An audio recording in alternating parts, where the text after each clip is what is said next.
জ্যান্ত মানুষকে মাটিতে পুঁতে দেয়া হচ্ছে এক অদ্ভুত চিকিৎসা। হাতে পায়ে লবণ মাখিয়ে ৬ ঘন্টা ধরে গলা পর্যন্ত মাটি চাপা দিয়ে সুস্থ করার চেষ্টা করা হচ্ছে প্যারালাইসিস রোগীকে।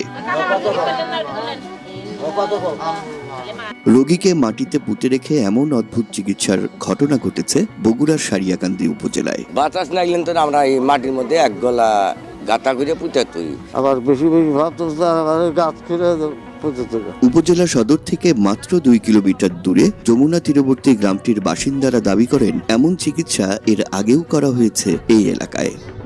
প্যারালাইসিস রোগের চিকিৎসায় ডাক্তারদের প্রতি মোটেও আস্থা নেই তাদের, তাই চলে এমন উদ্ভট চিকিৎসা। ডাক্তার কাছে ওটা পঙ্গু, ওটা মরা, ওটা একবারে ফেলে দেওয়ানো ওই রোগী।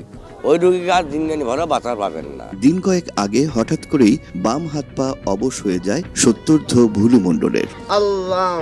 স্থানীয় কবিরাজ মিলনকে দিয়ে ঝাড়ফুঁক করালেও তাতে কোনো কাজ না হয় তারই পরামর্শে শুরু হয় গর্ত বা মাটি চিকিৎসা। প্রতিবেশীদের সহযোগিতায় বাড়ির উঠোনে খোঁড়া হয় গর্ত।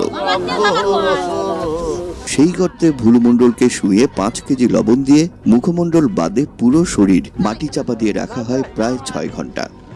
একই সাথে ৫ ফুট গভীর আরো একটি গর্ত করা হয়। স্থানীয়রা জানান শুইয়ে মাটি চাপায় কাজ না হলে রোগীকে ৫ ফুট গভীর গর্তে দাঁড় করিয়ে মাটি চাপা দিয়ে রাখা হবে। মাটি দিয়ে চাপা থাকা অবস্থায় ভুলু মণ্ডল জানান বেশ ভালো অনুভব করছেন তিনি। এখন একটু ভালো ধার আছে। মাটি নিচে রাখার পরে উনি কথাবার্তা সব পরিষ্কার হয়ে গেছে, এখন মোটামুটি হাত বসা যাচ্ছে। ঘটনার সময় উপস্থিত তার স্বজন ও স্থানীয়রা দাবি করেন প্যারালাইসিস জাতীয় রোগে এই চিকিৎসা বেশ কার্যকর। গ্রামের অন্তত শতাধিক নারী পুরুষ নানা বয়সী মানুষের সে ভিড়ে কারোর সাথেই কথা বলে মনে হয়নি অবাক হয়েছেন কেউ এমন কাণ্ডে। তারা মনে করেন হাসপাতালে নেওয়া হলেই বাঁচানো কঠিন হবে ভুলু মণ্ডলকে। আমরা এরকম ভাবে হাসপাতাল নিলে আরো ন্যাংরা হয়ে থাকে।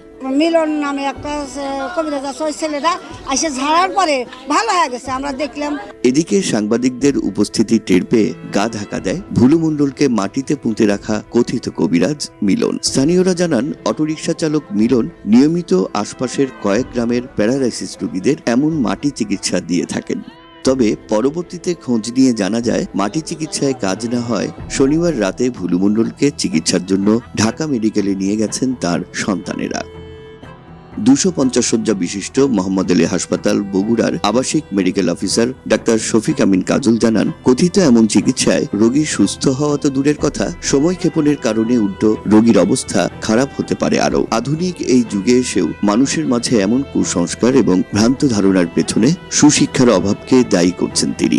অরিজিনাল কোনো লিগ্যাল মেডিকেল কজে হয়ে থাকতে পারে, তাহলে এই ট্রিটমেন্টে যারা